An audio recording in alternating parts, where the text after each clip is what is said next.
સુરતના અમરોલીમાં હની ટ્રેપમાં ફસાવી તોડ કરતી ગેંગના 5 સભ્યોને ઝડપી પાડતી અમરોલી સર્વેલન્સ પોલીસ. સુરતના અમરોલીમાં હની ટ્રેપ કેસમાં વેપારીને ફસાવીને ₹40,000ની માંગ કરતા 5 આરોપીની પોલીસે ધરપકડ કરી છે. આ કેસમાં 3 પુરુષ અને 2 મહિલાઓનો સમાવેશ થાય છે. વેપારીને મહિલાએ સોશિયલ મીડિયા થકી ફસાવ્યો હતો અને એક ફ્લેટમાં નકલી ક્રાઇમ બનીને ₹4,000નો તોડ પણ કર્યો હતો. મહિલાઓ પણ ઝડપાઈ. સુરતમાં હની ટ્રેપની ઘટનામાં 5 આરોપીની અમરોલી પોલીસે ધરપકડ કરી છે. સોશિયલ મીડિયા થકી વેપારીને ફસાવવામાં આવે છે અને ત્યારબાદ તેની પાસેથી રૂપિયાની માંગણી કરવામાં આવે છે. આરોપીઓએ પહેલા વેપારીને શાંત એપાર્ટમેન્ટમાં બોલાવ્યો અને ત્યારબાદ નકલી ક્રાઇમના અધિકારી બની તેની પાસેથી ₹4,000 લઈ ત્યારબાદ ₹40,000ની માંગણી કરવામાં આવે છે અને આ ગેંગના 3 સભ્યો ગુનાહિત ઇતિહાસ ધરાવે છે અને તેને લઈ પોલીસે ઊંડાણપૂર્વક તપાસ હાથ ધરી છે. કોણ કોણે ઝડપાયું આ કેસમાં?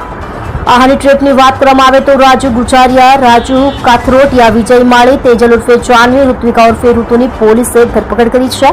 આરોપીઓ પાસેથી રોકડા ₹4,306 મોબાઈલ અને એક હાથકડી પણ મળી આવી છે. અગાઉ પણ ટોળકીએ કોઈને લૂંટ્યા છે કે નહીં તેને લઈ પોલીસે તપાસ હાથ ધરી છે.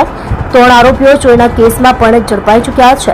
પોલીસે મોબાઈલના ચેટના આધારે સમગ્ર ઘટનાની તપાસ હાથ ધરી છે.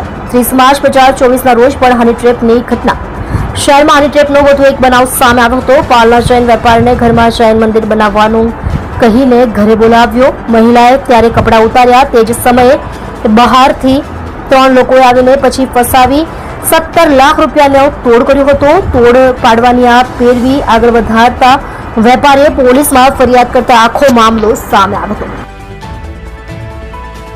તમે જોઈ રહ્યા છો કેપી ન્યૂઝ ચેનલ રફીક શેખની સાથે.